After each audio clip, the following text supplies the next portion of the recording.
Live from the JazzGuitarLessons.net studio, you're watching Tune of the Month, February 2016 webinar. Once again, I wonder if you got that. I saw that the title went live after I said the title, so you're watching Tuesday advertisements on YouTube videos. Okay, once more. My name is Marc from JazzGuitarLessons.net. You're watching Tune of the Month, February 2016 webinar. So this is a free webinar, public for everybody that wants to learn more about the song. Of course, this is dedicated to the materials that we have covered in the Tune of the Month, which is, well, basically a chord melody on My Funny Valentine, followed by a comping study on My Funny Valentine, and a, what else? Comping study solo. We don't have a written analysis of the soloing notes, so there's no soloing guides on this one, such as we had one for Silent Night in December. Welcome if you just joined in. Of course, you can watch this and rewind at any time. So what I'm going to do, if you're watching this not live, if you're watching this say, later in time, I'm going to give you a quick plan so you can fast forward to the place that is the most of interest to you. Thank you for being here. You can ask questions here, straight from the YouTube page, or you can also go ahead and ask questions on the Google Hangout. I wonder how this works still. I'm still figuring it out. It's a free technology. It's aligned with YouTube. It's easy to work with. But anyway, so welcome. Thank you. I'm going to stop pretending like I'm not reading off the screen now. I prepared a bunch of stuff I want to tell you. Of course, My Funny Valentine. A Timeless Tune doesn't need an introduction. I think it was, there's a new standard, like an award for this song, or like it's in the Library of Congress now. It's just a famous song, so great. So this is your Tune of the Month Club webinar covering My Funny Valentine, recorded live from the studio, but it will stay forever. So if you miss anything, if the quality is bad, by the way, it's one of the things I wanted to ask you. If you see the image as being fuzzy, the last month's webinar, my voice sounds like a cartoon, as if I inhaled helium and I talk back. I think it was because of my microphone setup. So what I have here is just a computer, webcam, and microphone. I set it on auto HD, automatic HD. If you can't see me, if you can't hear me, just please let me know as soon as possible. Welcome. If you're not familiar with the Tune of the Month Club, this is your one-stop shop for learning standard. It started in July 2015, and this is the 8th month in a row, and we have several hundred subscribers. It's been the greatest move. It's been the greatest educational purpose I had ever since I started JazzGuitarLessons.net. JazzGuitarLessons.net is a free website, of course, that is now 7 years old. I'm really happy about this.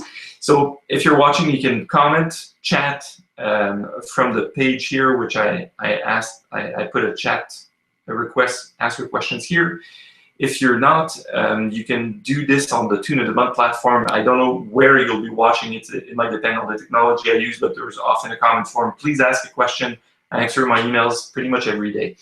The song itself, My Funny Valentine, has a historical background within the Tune of the Month course, and we won't spend much time on this, but we'll spend much time on musical things, fortunately, and a little sip of coffee here. Now's the plan for today. So if you want to jump around and you're watching this later, or if you want to skip me rambling about some random stuff, just keep in mind that's what we'll do in this order. First, we'll do a quick melodic analysis to look at the different patterns that we have, the melodic motifs within the song, the original melody. My Funny Valentine. Da, da, da, da. Then we'll do a quick harmonic analysis, which is looking at the chords and saying, why does those chords happen in that order? Then in third position, we'll do a full run-through of the chord melody that was published on the Tune of the Month Club. Fourth, we'll do a full run-through of the comping study. So chord by chord, what's published in the PDF, I'll just explain everything. Then in the solo, I'll only analyze the hard line. So that's the fifth part. We'll analyze the solo, but just the 16th note line. So the fast lines, I'll explain. The rest is just me playing in C minor, basically. And lastly, as a request by, I think it's, is it Matthew Bates? Anyways, Mr. Bates, some Mr. Bates on the website said, can I twist your arm into giving a soloing guide? So in December 2015, I published Silent Night. Silent Night, which is a Christmas carol, and it's like the Tune of the Month, but there was not a written solo. There was just a way to how to use the arpeggios and the scales to make your own solo. So Mr. Bates asked me, can you provide us with a soloing guide and ideas on my Funny Valentine? That's what we'll do at the end, at the very end. So Mr. Bates, if you're watching this, you'll find this probably in the last 10 minutes. All right, let's jump right ahead. Unless you have questions, please let me know. First thing, melodic analysis of the song. Well, it's a timeless melody, of course. I'm trying to look at the sheet music off my screen right now. Here we go. It's a timeless, and we can compare the A section and the B section. So, of course, you get my funny, I don't know if I'm in key now, but here, it's in C minor. My funny Valentine, da, da, da, da, you make me smile, I smile with my heart. And then do, do, do, do, do. So you see that the A section, so the form is A, B, A prime, the A prime having a few more bars. So what's happening in the first A section is really the use of this motif. And even, so it's ascending, da da da, ascending, da da da. And then we look at the B section. And the B section is very contrasting in the sense that it does the opposite. You know, it goes, sorry, then higher, then, so it's kind of using the same idea of da da da da, but instead of being ascending, da da da da, ascending, it takes a note, da da da da da, higher, da da da da da, higher. So you see that's a contrast in between the A and the B section. Of course, we'll have to look at the A prime section. So starting in bar 25, the last 12 bars of the song, there's a peak. So you have the motif from the beginning, my funny Valentine, then the motif for the next day, then this prepares an ascension to, that's really the peak of the song. And then each day is Valentine's Day. And speaking of Valentine's Day, that was Sunday. Hope you had fun. Now it's February here in Canada, and there's at least a foot of snow falling on the ground since I woke up this morning. It's 10 a.m. here, right? And at 8 a.m. there was almost no snow, and it's just falling. I think we'll get a foot and a half or so, maybe 2. So we'll see. That being said, that's the melodic analysis of the song. So compare the two A's. If you look at the first A section, the first 8 bars, it just goes, then jump, you make me smile, right? And then if you look at the second A,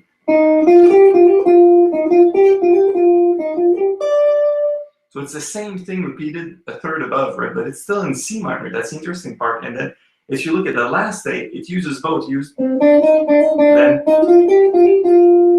Then it goes for that peak.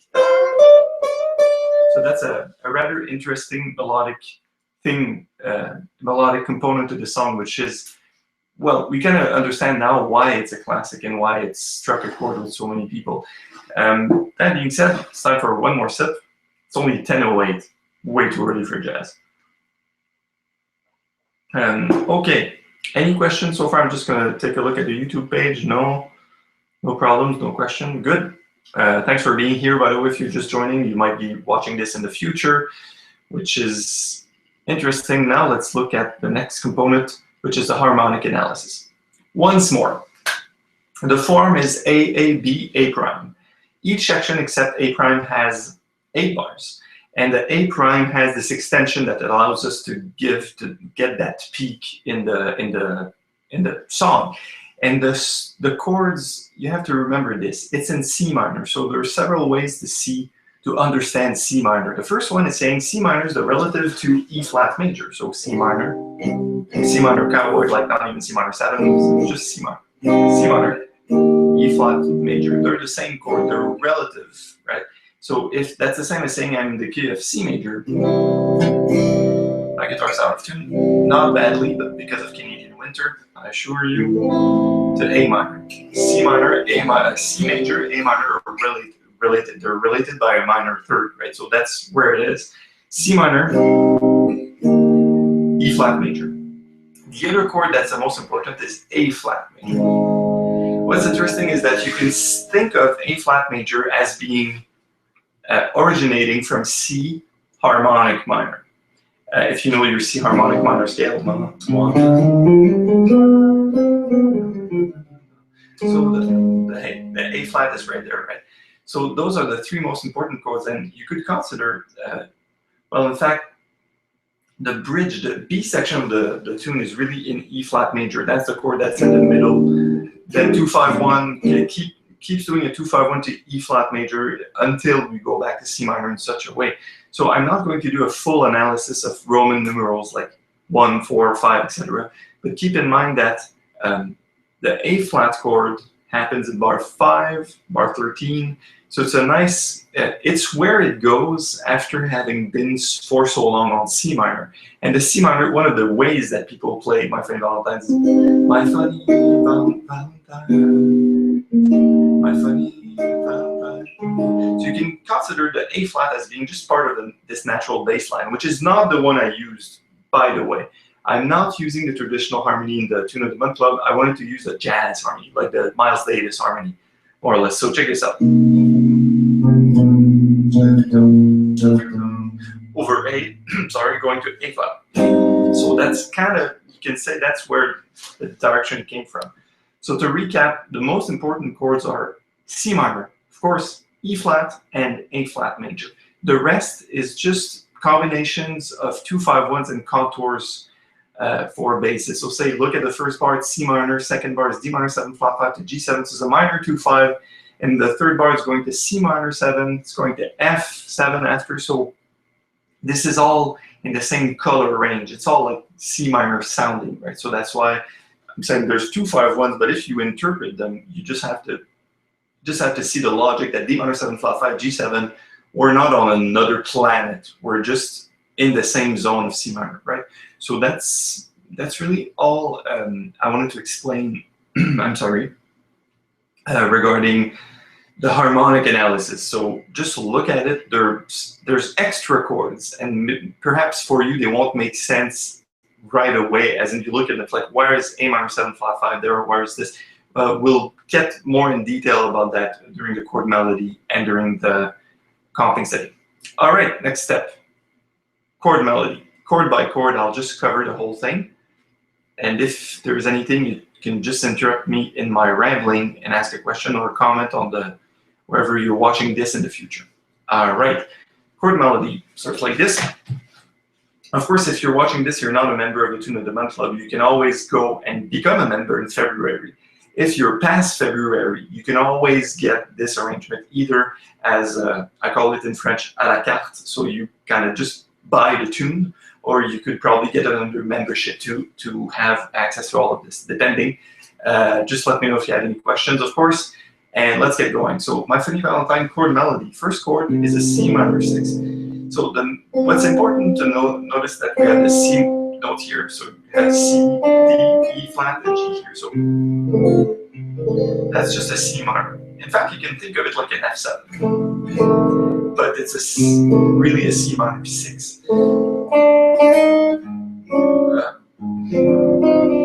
Sorry. So C minor 6 in the first bar, not a big problem. Second bar, go to D minor 7 flat 5 with A flat in the bass. I love this sound. It's so typical of older swing jazz, like flat 6-5-1 instead of 2-5-1. It's and there's a SNL song, Saturday Night Live probably, which I won't say the name on camera here, that you should really check out, that uses this progression. Enough said. And D minor 7 flat 5 with the A flat in the bass, it's the fifth note in the bass, and you see how A flat goes naturally to a G note. But even there, in the third beat of the second bar, we're not going to a G7 with G in the bass, we're going to a G7 flat 9. That is, in fact, just played as a B diminished 7 chord. So if you look at the harmony, if you know your chords a little bit, you will realize that B diminished 7th is only G7 flat 9 starting from the third. So B, D, F, and A flat. Right? So that's a nice way to harmonize the D note on top instead of going up for a full G bar. So recap, C minor 6, D minor 7, flat 5 over A flat, so it's a fifth in the bass with the top note. So be careful of that fingering. Your natural instinct would be to grab it like this, or I don't know, like this, or whatever you do. So you have to liberate the third finger here. This guy has to be free for, or else it won't work. Going to a G7 flat 9 as a B diminished 7th with the bass going back. 10, 5, 1, then C minor 7, plain old C minor 7, but not like this, because we want to have the C note on the bass, so the chord is this. Then the good old F13, but with this time with the fifth, the power chord in the bottom. We used to do that, right? I decided to really be chunky and go like. That's it for the first 4 bars, and this same concept will be repeated whenever there's, well, not the exact same chords, but the A sections, the beginning of each of the 3 A sections, A, and A prime, will begin more or less the same way with those chords I talked about. So let's look at bar 5, where we have the melody note, which goes. But what's happening in the, if you look at the tabs in the notation, the chord melody, you see this.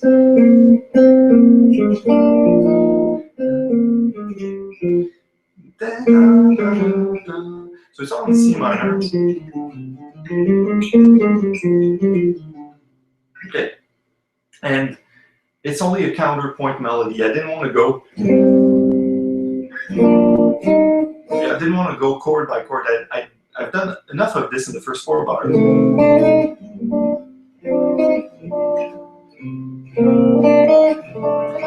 I thought it was enough chunkiness, and then I went to alleviate this whole pressure of playing chord by chord, and then strike a chord right here, which is F minor 7 with the 11th on top, and then F sharp minor 9, going to C minor 11, going to B flat minor 7, which is also a B flat minor 11, in fact. Here's the thing. The F sharp minor 9 and C minor 11 are only used as passing chord, more or less. So the real harmony would be to play so in fact I was looking for F sharp minor 7 to B7, go back to B flat.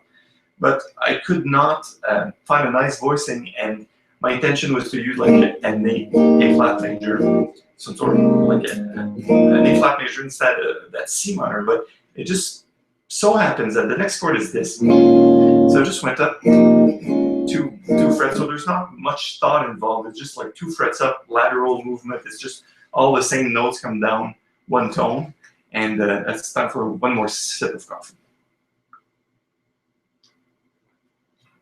All right, so that's it for bar 6, where you have F minor 11, F sharp minor 7 with the 9th on top, then this passing chord that's just 2 frets up from the next one.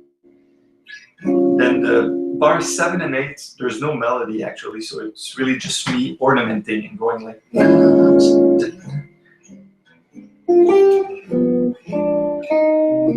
So maybe da-da, that's part of the melody, but not the rest. So G7 as a shell, G7 flat 9 as B7 diminished 7 still. And I didn't write the over B or whatever because it gets too cumbersome. So there's B and there's G and there's B involved, and that's still a G7 chord. Bar 9 now, we have this C minor 6 once more. So that's kind of a strange fingering if you come to think of it. And you cannot really hold this whole thing down until the last minute of the bar, but you can still hold it for the first 2 beats. So that's an interesting one. This is, again, D minor 7, flat 5 over A flat. So still going to G7 as a diminished chord, but it's not this B diminished this time, it's the D7 diminished. So you have more extension. So you have the flat 9 third. You don't have more extensions. What am I saying? You just have a different, the same chord of minor third up, basically, and then it's still G7. So this C minor in bar 11 is just very common. I hope it's common for you. Then this bar 12 might not be as common, but in fact it's just an F13 like this, for which we took the root note and we put it on the top string. So you play this, but instead you play it here. So that's what you find in bar 12, right? And then bar 13, you get this, probably the hardest part of the song. Well, not hardest, but kind of, those are big, chunky chords. And then, so it's A flat 6/9, G minor 7, no big mistakes. So, no big question. Now bar 14 is interesting because in fact it's A minor 7 flat 5 with the melody on top, which is the 11th. The D7 flat 9 has a diminished chord again, then the G minor 7, which is ordinary, and then the C7, which is C13 flat 9. This you might not be familiar with, one of my favorite voicings for dominus. All my students know this by now. So that's really a C. So the harmony goes.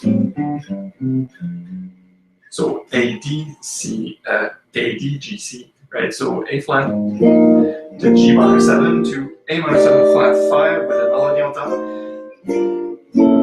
Hope you're still following. Then going to it, F sharp minor 7 with the 9 on top. So F sharp minor 9, B flat 13. So you see, we'll just hold there to bar 13, 14, and 15, and especially bar 15, where you get this whole idea where you have F sharp minor 7, B7, then F minor 7, B flat 7. So you see, it's just a 2/5, a half step up. Sorry, 2/5, a half step up. So this would be in E flat major, F minor 7 to B flat 7, F minor 9 to B flat 13. Right? Just take it a whole step, half step up. Sorry, like one fret, right? You take it one fret up and it just sounds so great. So that's why you hear this. That would have been going straight to F. I'm going to do this again slowly.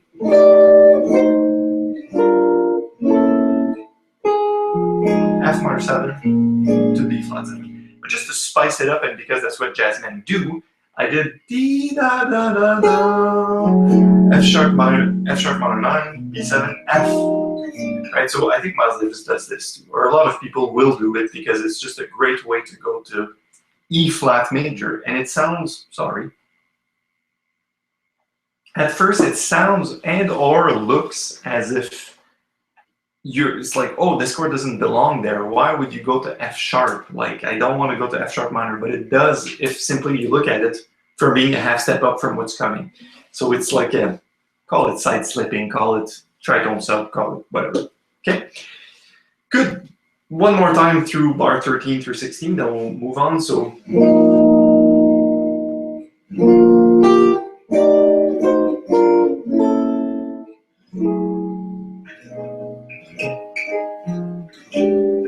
So that's part of the melody. So you get is your finger last angry. So the melody notes is the 13 of the B flat, so the G. And once again, we have this diminished 7 chord that acts starting from the 3rd of the B flat 7. That acts as a B7 flat 9. So 13, 7 flat 9. Then, so a good old 6/9, which is so easy for us guitarists, right? So it's 5/5/6/6 with the B flat in the middle. So there's something I should have mentioned earlier, which is in the analysis of the song, a lot of the people playing My Funny Valentine will wind up using a pedal in the B section. So that was the aim of when I built the chord melody, which is use a pedal in the B section because you can kind of hear that something is being sustained. So there's all kinds of types of E flat major chords, so E flat 6/9, 6, major 13 or major 9, whatever. It's all going through while you still hear this. So this is a suspended chord going to a regular chord. So depending on the versions, that might have been a 2/5 to E flat major, right? But now it's I'm going to an E flat 6 with still the B flat in the bass. So E flat 6 is kind of this cumbersome, I find, anyways, voicing here. So once again,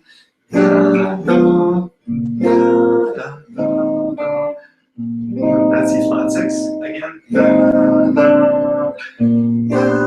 With voicing that right there. That's the one. So it's major 7 with the 6 on top, so major 13. Then we're going to do the suspended chord one last time to a major 13. So people could have played or would have played. So you think of it like a C minor 9, right? Like this. For the E flat that is in bar 21. But I'm not a big fan of this voicing. I'm not a big fan. I've never been into ventilation so much. That's one of my classic jokes, I'm sorry. A bit tired still. So in bar 21, that D note on top with the E major 7. So if you know your theory, like, well, yeah, it's the 7th of E flat major 7, and I know my drop 2s. You know, if you work on see, I don't even know my drop 2s yet. So if you've been working through that, you're like, yeah, man, I've read Jazz Guitar Elements on the jazzguitarlessons.net website, written by one of my teachers. Great book for pedagogy, like for learning jazz guitars, like really pedantic, really well done.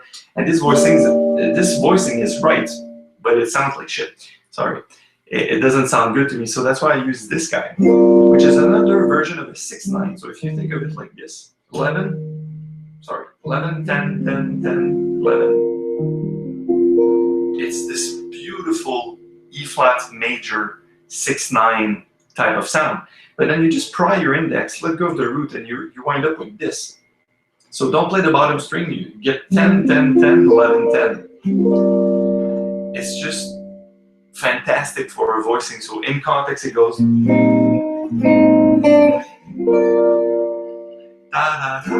this is a really beautiful shape because there's a lot of fourths in that voicing. Right? You hear it's like very powerful. Looking at bar 21, you have the C minor 7 to B minor 7 to B flat minor 7, like, and I stole this from Barry Galbraith. Sorry, but it was too great. So, and this is what we call a B flat minor 11 at the end of bar 21, going to. That's where we're aiming. So the notes are. So this was an E flat 7 9, E flat 9, where the really common blues shape, followed by once again a diminished 7 chord. That I think I was really fond of diminished 7 chord when I wrote this arrangement. It's a diminished 7 chord that acts as the E flat 7 flat 9 at the end of bar 22, and it's the flat 9's in the bass. That's it. But we have a good note on top.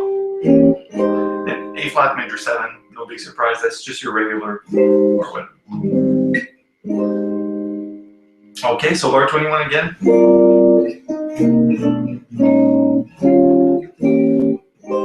That's it. And bar 24 is yet again one of those eye ornamented thing that it doesn't really matter, but that's what I put in there because it felt nice. So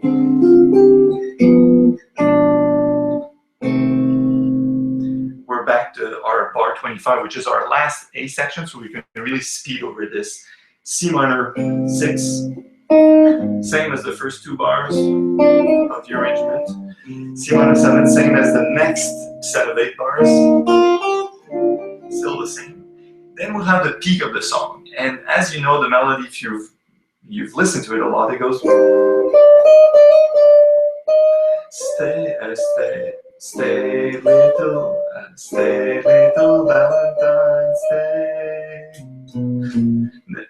And I decided not to go there because we're not trumpet players, we're not sax players, we're not singers, and we can't really have a high note resonate. And that's my beef with the guitar. Personally, if I would be a player, if I could reincarnate, I would be like a trumpet player or something, or a piano player, because you go.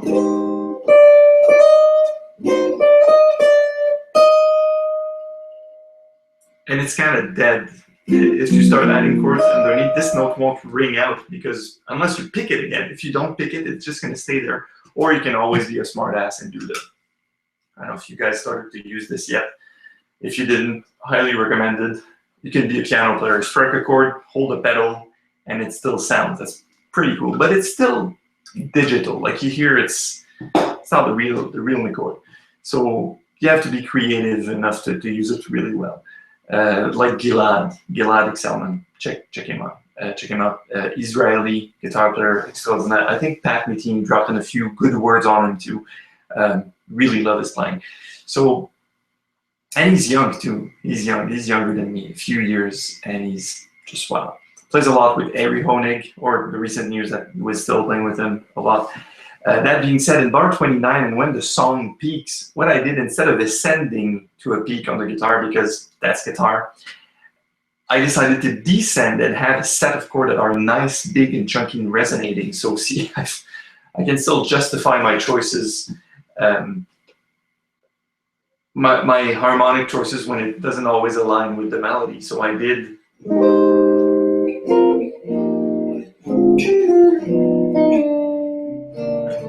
Something like that, right?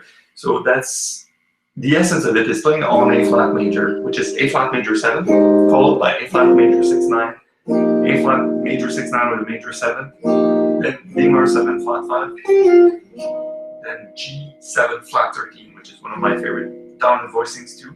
So, sorry, to C minor 9. Now the descent is C minor, B, B, so C, B, B flat, A. And I change the chord quality. People usually will play C minor, B minor. I said instead of doing B minor, I'm going to do B7 sharp 11, sharp 9. It's the Hendrix chord. It still sounds really nice. So the beauty in this, that what you hear is this. That's the next chord, followed by. So it's. So it's a set of 4. That's a 7th, 7th, a 7th, another 7th. So it's all parallel 7ths, and it does the job. So I'll play it from this point. So bar 29. Sorry.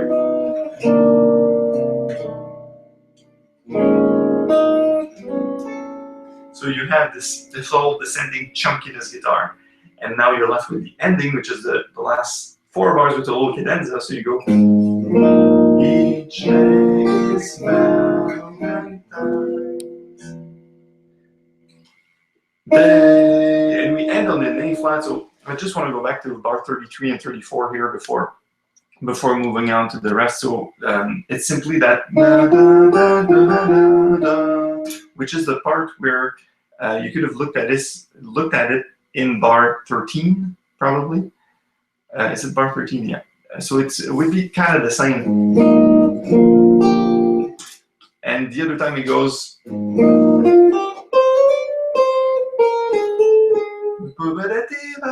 So this time the song is over, so it doesn't need to jump that high.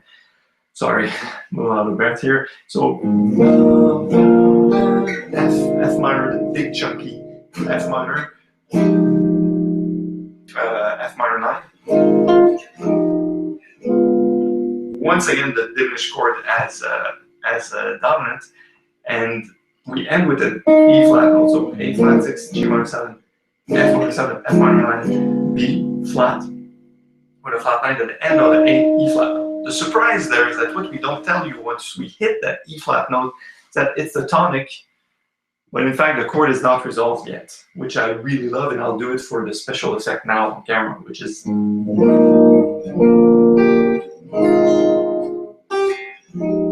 Oh, sorry.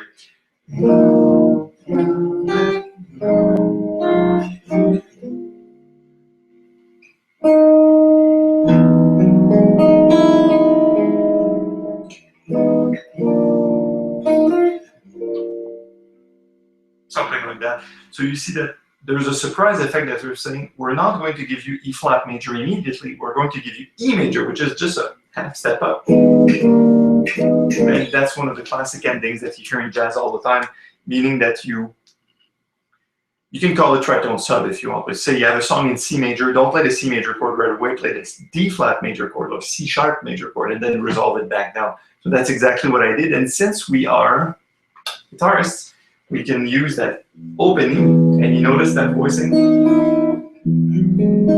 So that's E major with the 7th here, with the 3rd and the 9th here. You can think of it like a B6. Like if you have fingers like me, you can do that. If you don't, that's fine. And that's a little neat arranging technique that I started to work on personally in my own playing, and that you can see like living and breathing examples on the Tune of the Month Club, that you have these endings. So the summertime song for, I think summertime was August 2015. I use this little ending, this little cadenza, or strange chord at the end that resolves back down.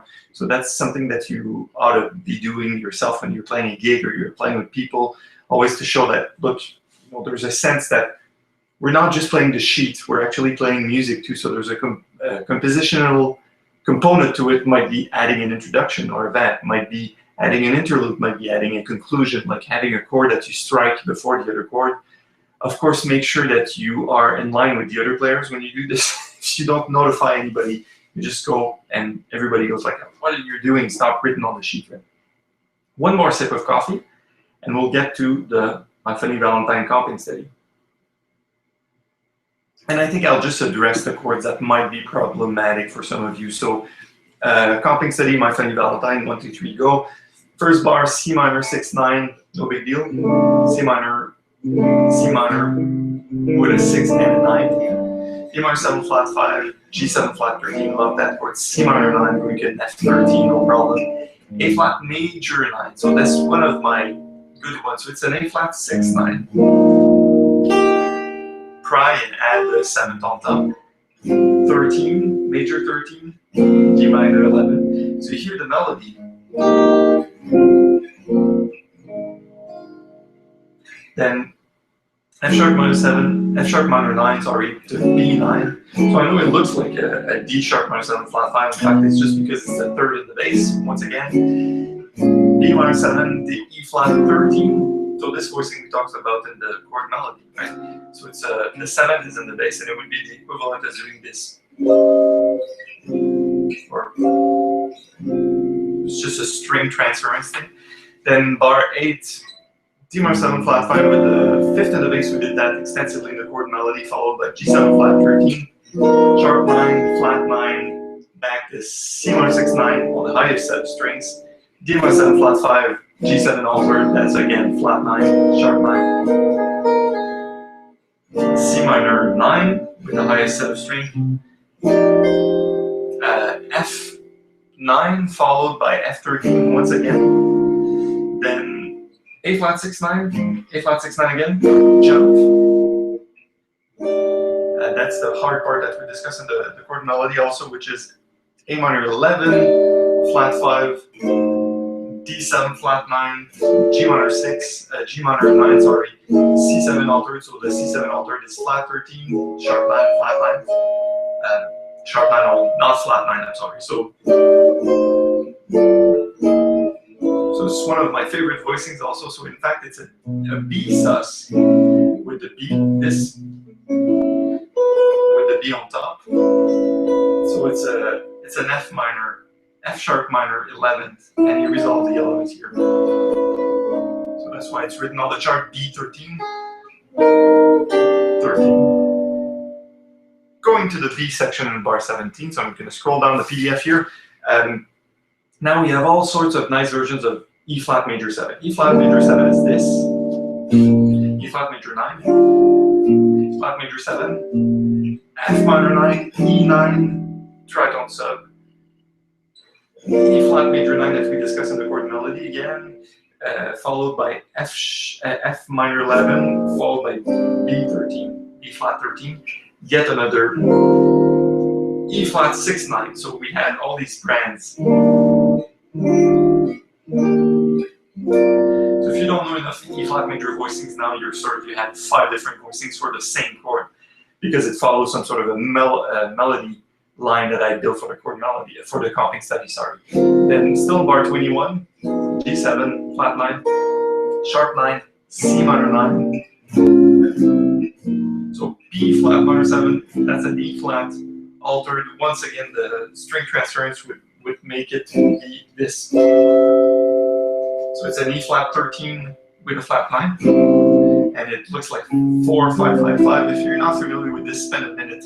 Yeah, these voicings are worth your while. So A flat 6/9 bar 23, A flat 13, G7. So that's once again instead of doing D minor 7 flat 5, G7, I did A flat, G. Going back to C, C minor 6 in bar 2. So we have 12 bars to go. C minor 6 in bar 25. Going to D minor 7 flat 5 to G altered once again. String transference. This is this. That's this. Sorry. C minor 7 in bar 27. C minor 9 on the top strings.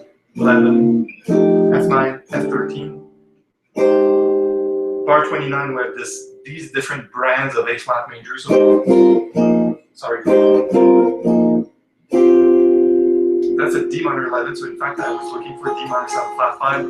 Use the 11th on top instead, followed by a G7 altered. Once again, this idea of this voicing will be worth your while. So that would be a voicing to explore. G7. C minor 9, B7 sharp 9, same as chord melody, B minor 11, same as chord melody, A9, almost as same as chord melody here. And we're left with the last 4 bars, which are for dessert, A flat major 9. So that's a voicing with a 7th on top. But you pump it up with a 9th here. Followed by G minor 7, C7 flat 9. F minor with the 9th and a big E. So that's an E13 chord, and it's once again like a tritone substitution, if you will. It's something we use instead of using D flat, but it's so full and rich. Hold it there, and at the end, you play 3 chords for which you repeat the top note. So that's another brand of E flat major 7. So you see, in this comping study, you have 6 different types of E flat major 7. Or E flat majors of some sort. This one, my favorite. This one, which is just 6/9, and this one, which is the ending one. Sorry.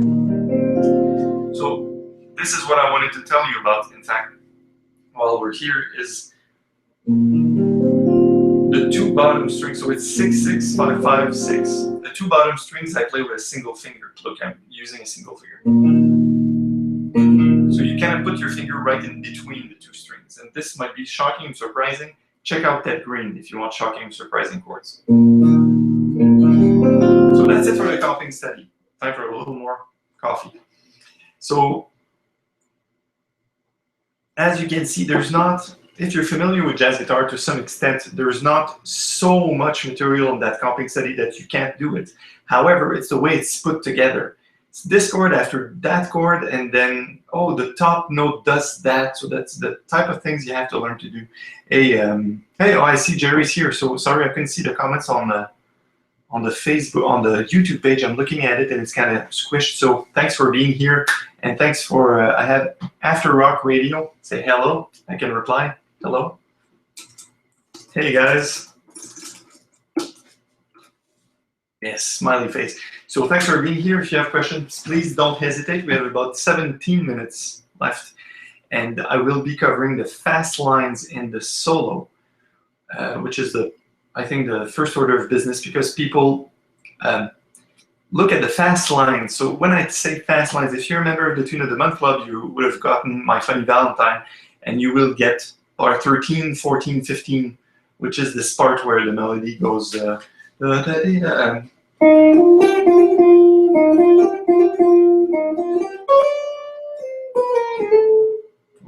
that was wrong. Sorry. So this part, anyways, where you have A minor 7, this.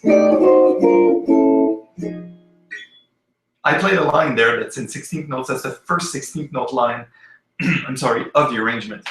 And people have written me emails like, oh, you play all these out notes in your fast lines, and I wish I could play like that. In my mind, I'm like, well, first you could play like that. You can play better than that. You'll wind up playing like yourself, which is way better than playing like me. And that's always what I've been striving for anyways. So I have Danielle commenting here, and Malefic, hey guys, thanks for being here. So the lines are fast, and yes, they're fast, but they're not crazy. So here's the thing. Grab your PDF now, pen and paper if you want, or maybe pause this and watch it later. Look at bar 14. look at the first note of each grouping of 16th notes. So the chord is A minor 7 flat 5 at the beginning of bar 14, and it's a C note, so it's the third. It's the third it's a third of A minor 7 flat 5. Then look at the F sharp note. It's a third of D7. And then look at this E flat minor. It's a third of G minor. Then look at the. So what it does is this. It's not very out, is it? So for going through. Also, I have a few questions here. Okay, how to use the modes and connect them in the solo. So I don't know if you just joined, but I will be covering this a little bit later. Like there's one or a few things I'll be addressing regarding the soloing, that last part, like the last 15 minutes. And one of those is that you don't need to change mode all the time. So basically it's all C minor. If you can be in C minor and outline the proper notes in the right places, that's really what matters. And that's really what's happening in bar 14. So you look at it like this. You have your A minor 7 flat 5. And before that, you have a little line that goes. So this is all really all during the G minor 7 chord. It's all diatonic in C minor or E flat major. So you see, while I was writing this, I didn't really think of the mode of the thing I was working on. I was just thinking of a line, and at a certain point, once you have changes that are kind of out of the key, well, out of the ordinary, you kind of pay special attention to outline a third of each. So let's talk about bar 14 once again. You hit that A minor, and you have your C note on that A minor 7. You just want to go down and grab that F sharp for the D chord. So what I did for the D chord, that's not very out. You can say, well, I will analyze this as part of G minor, G harmonic minor, because A minor 7 flat 5 to D7 is a 2-5 in G minor. Yes, it is. It is, but you don't have to think about that if you just think of the third. So you go, and here we got the third of the G minor. So right there, you have built 8 notes in a row. Well, 8 notes plus 1, and you have this fast line with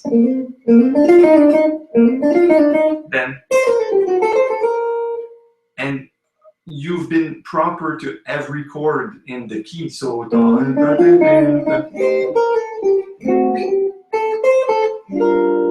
then C7 is there. So you have your 7 right there. So that's really the gist of this fast line, is think third, third, third, blink them in between with whatever, and it's going to sound good. It will. Then in bar 15 and 16, I did the whatever it is, like Steve Vai kind of line. Like take a B7, and not even B7, just a B triad.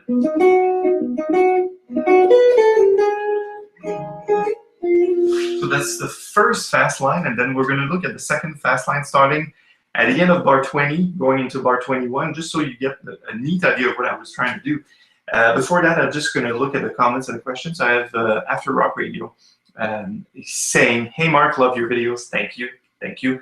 Any ideas on how to transition from playing rock all your life to playing jazz?" Well, that's what everybody's asking, so you've come to the right place. Backing tracks is good. I've tried playing on backing tracks, but I can't even hear when the key setters change. Thanks. So Jerry's answering, good. Good. Forget about fat chords and power chords. Great answer. Jerry's been a long time student and friend, so learn to play sparse chords. Of course, learn to improvise with something else than the pentatonics, or if you use pentatonics and blues, use them in a different context. So I just wrote a blog post. I think it was last Friday. That's just a coincidence. It's called Back to Basics. And it's going to show you how to improvise on a B-flat blues and not an E or A or D blues, like not a guitar, like a horn style, like jazz, Charlie Parker style blues. And you're going to see how you can use the blues scales in a slightly different way. And that's always interesting. There's also Valentino commenting. So After Rock Radio, this is a broader topic, and you can shoot me an email. I can, give you suggestions as always. There's always really great resources, but one of the things I'll leave you with, if you want to transition from rock, is that you need to use your ears a lot more. It takes time. It would be like anything. Like give me, I don't know, a flute or something. It would take me some time to learn it. So that's one of the great sacrifices you have to make. And the other thing is there's never, you're aiming to improvise all the time. So even when you're playing the melody to a song, even if it's My Funny Valentine, you are still improvising the way you will play the melody. Almost like you're singing it, you're winging it while being in the shower. Same goes for chords, same goes for improvising. So it's never a set thing. It's always in motion, and it requires a lot of skills to improvise like this, and a lot of hearing, a lot of, it's hard, Key Gerard would say it's really demanding on your nervous system. You have to be attuned to everything that's happening at the same time. So Rome was not built in one day. Like, be confident, just keep going through it, and have a definite plan. So I'll show you I got this at Chapters Indigo. I'm back to writing my practice sessions on paper. So if you can have that and say, well, you know, this month I'm going to work on this, on that. Now I'm doing, like, personally, I'm doing a Pat Metheny transcription, and Jerry saying Viva Roma. Yeah, Rome was not built in one day, that's for sure. And so I just keep track of what I practice, and I also say, why would I want to do this? What is weak in my practicing, and why would I want to play that? Am I playing this exercise because I found it on a website, or I saw it in a magazine, or I saw some guy play a cool lick? Or am I really practicing it because it's a hard topic for me, or it's something I know I will make progress?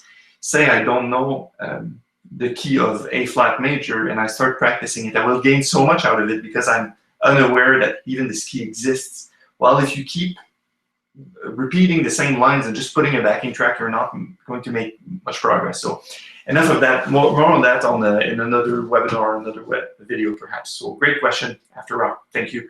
So bar 20, going into bar 21, you'll notice there's another fast line that goes like this. Sorry.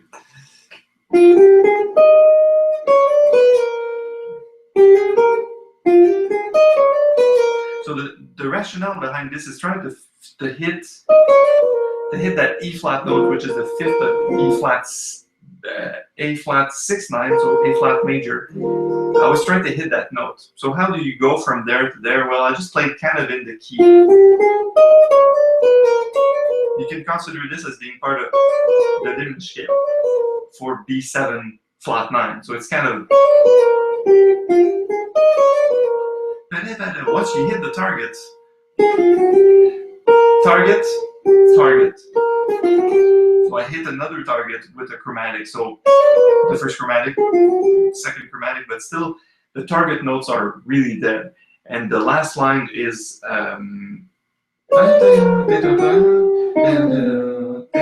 so you see it's like the same 4 notes repeated every time, but every time they're repeated to target some other note. We're going to G7. This is the third of G7. And I have Daniel from Israel. Hey, Daniel, just asking a question before I finish this line. Can you put chord grids so I have to go string by string? I'm not sure I understand your question. You mean within the tab? Because the copying study really contains a tab of each chord. So I didn't put chord grids because it was easier to read, but in any case, I'm not sure I understand your question. Just feel free to write me an email about this if you want, Daniel. Thank you. So to finish off this line in bar 20 and 21, the only idea is, here's what I hit. I'm like, okay, chromatic, that's the first target, then the next target, then the next target. Then bar 22, I'm hitting that nice 9 on the C minor. So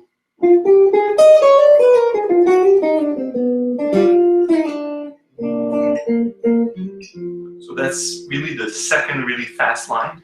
And the third fast line is used to kind of wrap up the song. So bar 29, 30, 31, 32. So really, it's just finishing it off. So we'll analyze it together because it's not that crazy. You see, here's what's happening.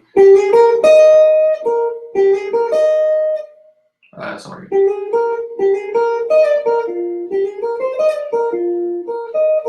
So this is, what is it? Oh, right. Sorry, brain fart. So here, it's a B flat chord that we're doing at the beginning of bar 29. So, but we're doing F, B flat, and D, like this. And the line before that goes.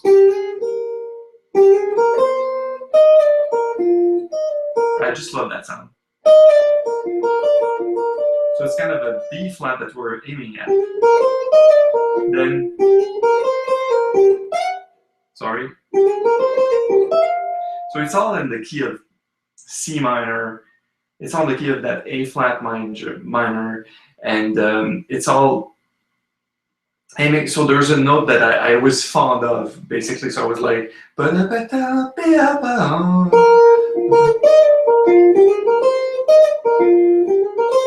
you sound keeping repeating that C note. It's the tonics, like reminds me of Pat Metheny going like.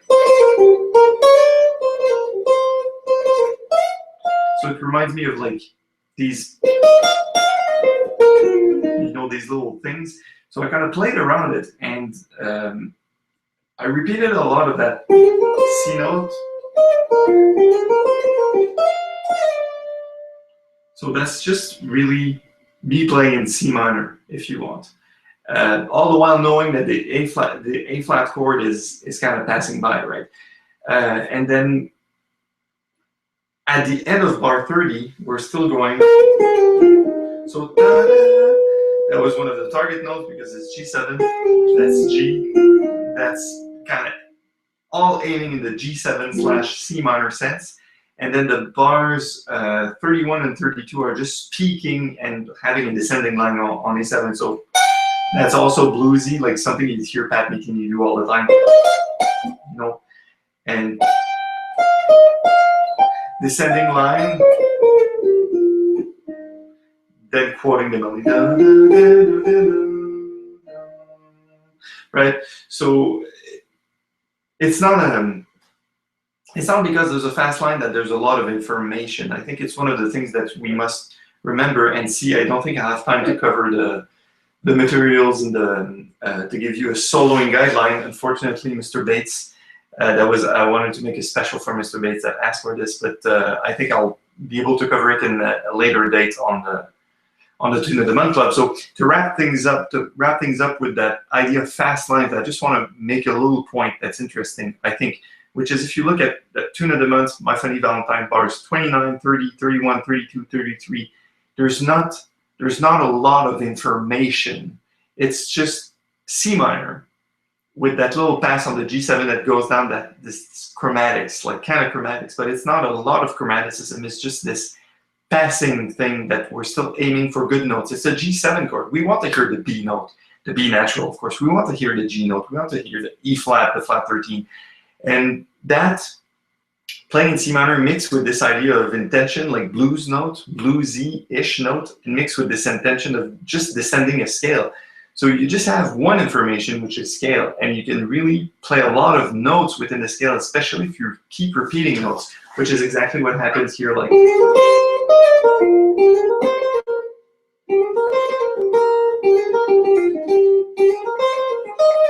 see, like you can really go a long way by playing on nice rhythms with a few simple notes. So my point being, it's not that complicated. Of course, if you have more questions, please let me know. I think I got carried away with this idea of soloing and trying to answer questions as they went by. So that's the beauty of live. Webinars are always unpredictable.